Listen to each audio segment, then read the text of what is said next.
For decades, governments around the world have investigated UFO sightings. But just how are these top-secret studies conducted? Who is called upon to analyze the evidence? And why do many of these governments deny that they study UFOs? If a senior officer says, don't talk about UFOs, that's an order.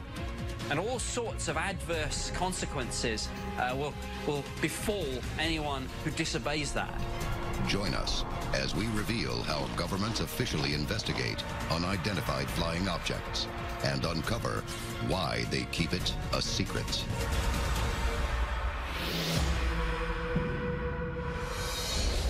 A global effort has begun. Secret files hidden from the public for decades, detailing every UFO account, are now available to the public. We are about to uncover the truth behind these classified documents. Find out what the government doesn't want you to know. Unsealed. Alien Files. Exposing the biggest secret on planet Earth. Despite constant denials, governments around the world do study UFOs. I joined the British government's Ministry of Defence in 1985 and I left in 2006. My job was to research and investigate UFOs. I had mixed feelings when I joined the UFO project. On the one hand, I was fairly skeptical about this. When I looked at some of the extraordinary radar visual cases, I soon began to realize that my initial skepticism had been misplaced. The United States government, among others, has formed many UFO investigative units dating back to the 1940s. After an unprecedented wave of UFO sightings in 1947, which includes the infamous Roswell incident, the U.S. created investigative bodies, Project Sign, Project Grudge, and ran Project Blue Book until it was canceled in 1969. In July of 1947, headlines were printed that showed that a flying saucer, alien in nature, complete with bodies and all, crashed on a ranch in Roswell, New Mexico. The United States Air Force became convinced the nation was being invaded by an unknown advanced technology. And in the fall of 1948, one of the military's own had an encounter that was too convincing to ignore. Unsealed case file, the Gorman dogfight. Fargo, North Dakota, October 1st, 1948. Veteran World War II pilot, Lieutenant George Gorman, is flying his Air National Guard P-51 Mustang over Fargo on a clear night. He encounters an object. It's 6 to 8 inches in diameter, he describes it. It's well lit, it's a lit ball of light, and it's flying around the town just like he is. Several other personnel at the base also witnessed the ball of light and describe it as bright, with tight edges. Gorman obtains permission to investigate the unidentified object. He decides to engage him, and it starts playing with him. He has a few head-on passes with it. He tries to chase it around. It does things that he can't keep up with, and then eventually just takes off and he is gone. He estimated that this object was flying at least 500 miles per hour, which was incredibly fast for the time. They were doing what they could describe as dogfight-type maneuvers in the sky, chasing each other. Within hours of the incident, officers arrive from Project Sign, the U.S. government's official UFO investigative body at the time. During his interview, Gorman describes the ball of light as bright, with clear edges, not completely round, but slightly flat. Then he stuns investigators by stating that the unidentified object's movements were so specific and responsive that there was, quote, thought behind the UFO's maneuvers. His report was considered very highly credible. He's a credible officer. So what was this thing? Nobody really knew. What he knew was he couldn't keep up with it, and it did things that he had never encountered before. After a full investigation and national media coverage, Project Sign concludes that Gorman chased a weather balloon. The incident with Gorman was not a lone case. There are quite a few examples in our UFO history that show that pilots do have encounters with UFOs.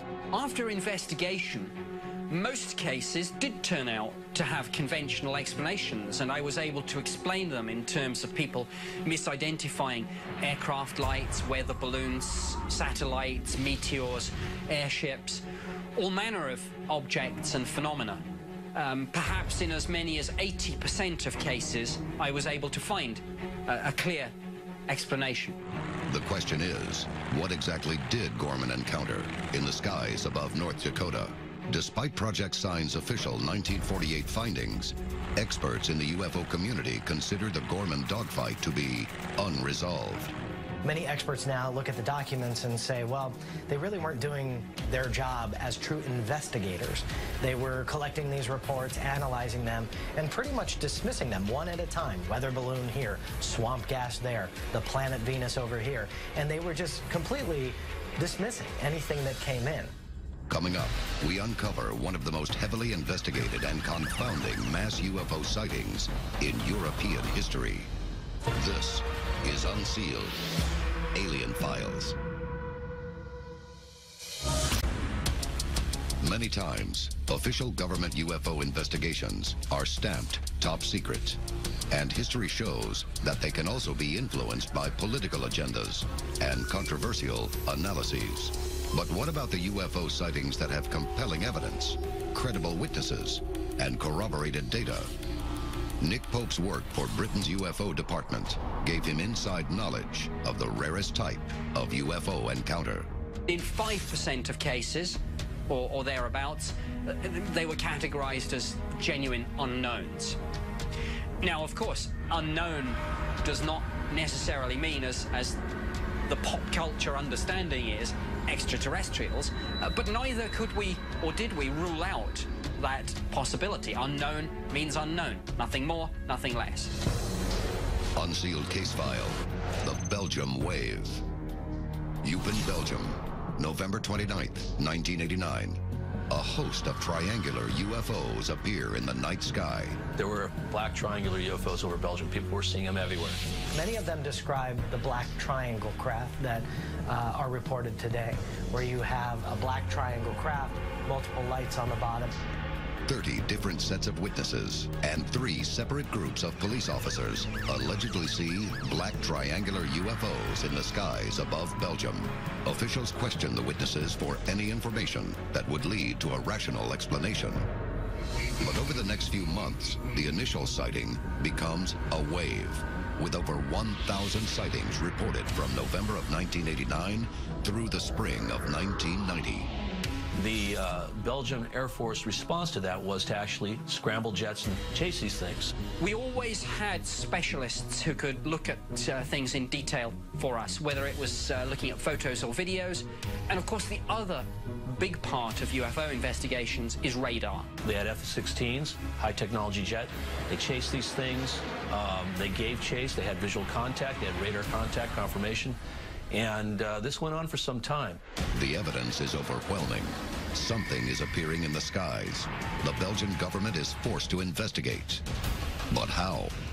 I would always make sure that in our investigations we included the experts, be they civilians or military, who could tell us, firstly, was anything tracked on radar? And secondly, if something was, what can you tell us about it? What I would then try to do is correlate that with something that I knew about or could find out about in terms of aerial activity, astronomical phenomena, etc. So, for example, I would look at flight paths. I would look at military exercises. On March 30th, 1990, more than 4 months after the initial sightings, a NATO base near Glon, southeast of Brussels, registers an unknown object on radar. 2 F-16s are scrambled to intercept and identify an aerial unknown. One of the jets is able to achieve a radar lock for a few seconds and reports that the object is diamond-shaped. Radar is not an exact science. Some returns are better than others. So again, that would be a big part, an important part of all government UFO investigations, not just in the British government's UFO project, but in Project Blue Book all around the world. Many skeptics ask, if the Belgium triangles were so widespread, where is the photographic proof? Many eyewitnesses took photographs, but images are blurred and obscured, prompting one expert to consider the triangles were employing a sophisticated form of infrared jamming. But perhaps this single image of a black triangle captured from video footage taken during the Belgium wave was enough to justify the government's unprecedented investigation. The Belgian government was actually very responsible. They treated these things as if they were real. They asked the public and ufologists to help them in an investigation of what these things were. The Belgium UFO wave is an important and rare example of civilians, scientific experts, government officials, and independent UFO investigators collaborating and analyzing evidence. But also, I guess, showed a little bit of faith that they knew what they were doing, that they were going to bring the truth to the forefront and try and unravel this UFO mystery. Despite thousands of sightings, radar records, video and photographic evidence, nearly 30 years later, the mystery is still unexplained. When you see black triangles or you hear about a wave, you can't help but think, is this potentially a testing ground? Were they U.S.? Were they foreign technology that could represent a national threat to them? Or were they something from elsewhere? Coming up, 60 years later, a sighting in Chicago, Illinois, has aviation investigators still telling eyewitnesses that seeing is not believing. This is Unsealed, Alien Files. In the past 7 decades, governments around the world have investigated thousands of UFO sightings and encounters, oftentimes under an umbrella of secrecy.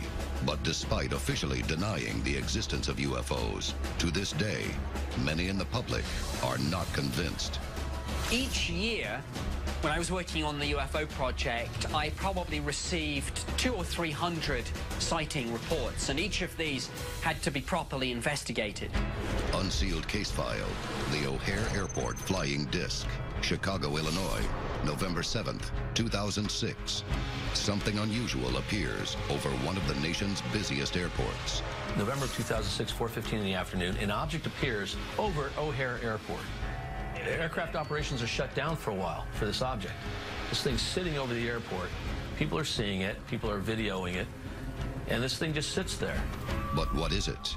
Many eyewitnesses that day described the object as a rotating gray disc, shaped like a frisbee. It's a round, for want of a better term, flying saucer type spacecraft or craft, and people are looking at it, and then all of a sudden the thing just goes up vertically and punches a hole through the clouds.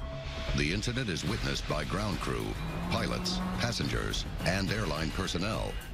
It did shut down air operations for a while, but other than that, we didn't have time to scramble jets on it. We didn't really react to it well. We were in shock. But many are reluctant to go on record and report what they saw.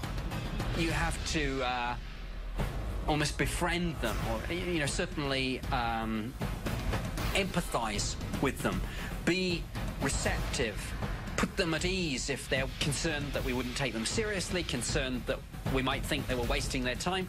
UFO, that's what I think it was. Yeah. I mean, this happened, it's undeniable, and the Chicago Tribune, to their credit, I believe, put this on the front page, so the mainstream media knew that there was a story here. The O'Hare UFO receives wide U.S. network media coverage, but the Federal Aviation Administration, the government agency that oversees national safety in our skies, refuses to investigate. I think because of the ridicule factor, both the airline and indeed the Federal Aviation Administration kind of locked down this whole thing and said, oh, it didn't happen. Dozens of people saw it. You know, you can't say that this thing didn't happen. It happened. Authorities conclude that due to the low cloud ceiling that day, conditions were perfect for an atmospheric anomaly.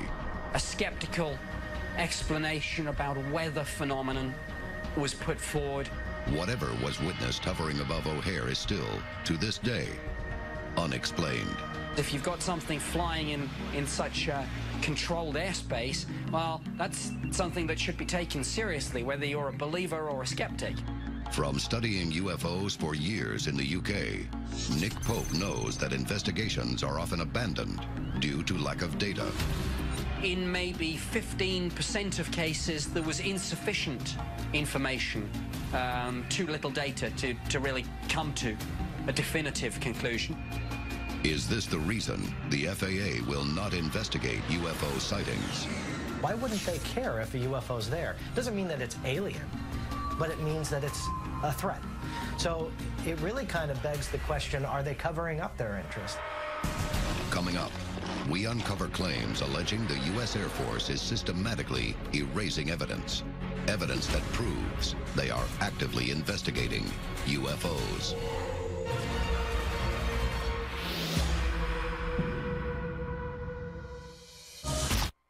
Despite overwhelming evidence to the contrary, many governments claim that they do not investigate UFOs. But those who have witnessed unexplained phenomena in the sky, and many in the media, choose to believe otherwise. In 2011, the Huffington Post asked the Pentagon about a specific passage in the United States Air Force Personnel Manual. Air Force Manual 10-206 included a section on how United States Air Force pilots were to report UFO sightings. All United States Air Force pilots were instructed and ordered to report any UFO, any unidentified flying object that they saw. This was spelled out in black and white. For years. Just a few days after the inquiry, the passage was deleted. Within 24 hours of this major media outlet inquiring to the Pentagon about this manual, it was completely rewritten, it was changed, and the entire chapter on UFOs was completely gone. There are a couple of reasons why the military are very tight-lipped about UFOs. Firstly, the military are inherently a secretive organization. The default position is always say nothing unless you absolutely have to. They were going to put the spotlight and show, beyond a reasonable doubt, unidentified flying objects was still on the books to be reported as Air Force pilots see them. The second point is that as a hierarchical organization, it's actually very easy to clamp down on this, because if a senior officer says, don't talk about UFOs, that's an order, and all sorts of adverse consequences will befall anyone who disobeys that. That's why over the years, the military has been very able to keep a lot of this secret. Pentagon officials claim it was a coincidence that the passage was deleted at the time of the inquiry. Why is there this big charade that they're not interested in anything related to UFOs? And in black and white, under the Freedom of Information Act, you can completely prove the opposite. We may never know exactly what kinds of UFO phenomena governments around the globe have investigated. This is not an area I can discuss in any great detail, of course, because I'm still bound by the British government's Official Secrets Act. What I can say is that through intelligence means, those of us in government have a pretty good idea of the sorts of things that are out there. The question is, what exactly is out there? This is Unsealed. Alien Files, exposing the biggest secret on planet Earth.